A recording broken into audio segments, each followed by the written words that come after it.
एक बारी बादशाह ते ओहदा वजीर ना बाहर सैर करते सन पे। सैर करदे बादशाह वेंदा कि एक मजदूर ना एक इट फड़दा ते तां नूं सुੱਟ दिंदा ते तीसरी मंजिल तक इट जा रही है तो इट घूमती जा रही है। बादशाह अपने वजीर नूं आंदा कि लगदा इस बंदे च बहुत ज़्यादा ताकत है, जेड़े बंदे दी इट तीसरी मंजिल तक जा रही है तो घूमती जा रही है, इट कलाबाजियां खांदी हुई।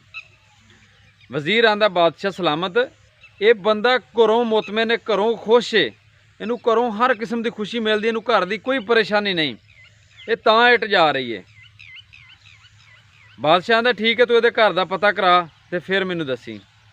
वजीर को 2-3 बंदे ड्यूटी लांदा, वो हफ्ते दे पता करके आउंदे ने, उन्हें आंदे ने आण के दसदे ने बादशाह सलामत।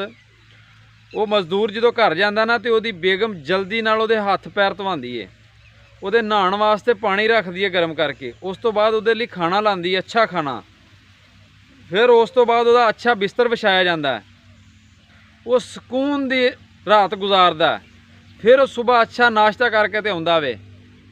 उन्हां दोवां जियां दे विच प्यार बहुत है, वो घरों बिल्कुल खुश है।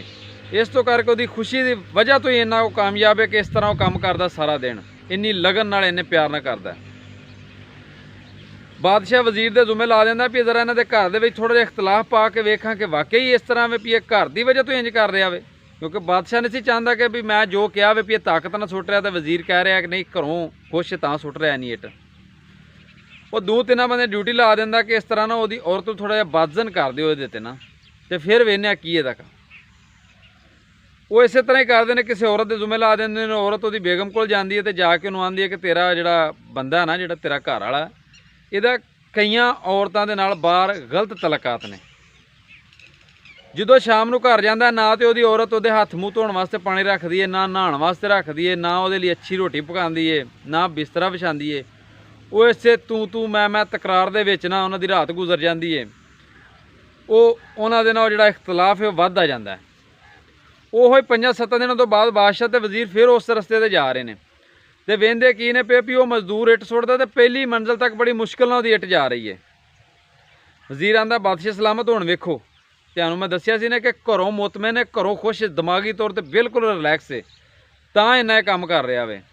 बादशाह दा वाकई तेरी गल ठीक है, ये तो एक फर्जी कहानी सी, तुहानूं दस्सण दा मतलब भला की है भी घरों जिहड़ियां मेरियां भैणां, जिहड़ियां औरतां जिहड़ियां घरों दे विच अपने बंदे नाल लड़दियां रहिंदियां ना, अगर तुसीं इसे तरह अपने बंदिआं नाल लड़दियां रहोदियां ना, तो बाहर तुहाडा बंदा कदी भी बंदिआं च बह के ना तो कोई अच्छी गल कर सकेगा, ना ज़हनी तौर पर मुतमिन होएगा, ना कोई अच्छा काम कर सकेगा, क्योंकि ये घर के ज़हन दे विच लड़ाई वाला जिहड़ा ना वो एक फिल्म सीन चलदा रहना वे।